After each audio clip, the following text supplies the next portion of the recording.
Lord, I appreciate the intention of the Noble Lord the Minister, but will the government note that already family lawyers have warned about allegations under this law, not another law, this law, as drafted, with its loose definition of abusive and so on, could indeed trigger criminalising parents?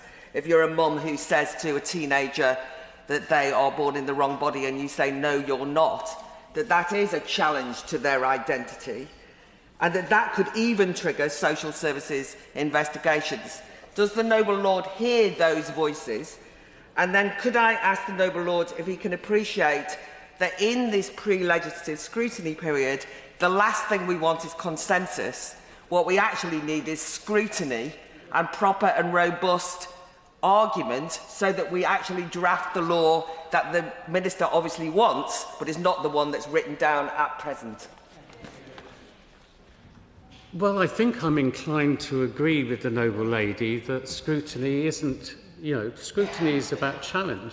And I have no problem with questions being asked. I have no problem in actually sort of addressing the issues that have been raised this afternoon.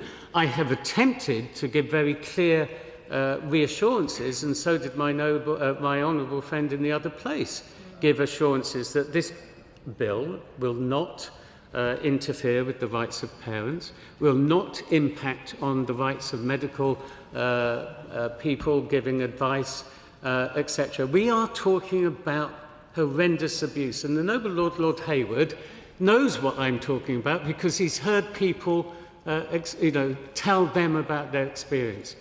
Serious harm and abuse, that's what we're talking about. And we all know that much of that remains hidden, is not talked about because people are afraid to express it. And that's why I think it's really important. I come back to the original point I said in terms of the gaps in the law, that actually when people understand what they have suffered is subject to law, is subject to the possibility of prosecution, I think we will find a lot more people coming forward. And that's good for them and it's good for this country. My Lord.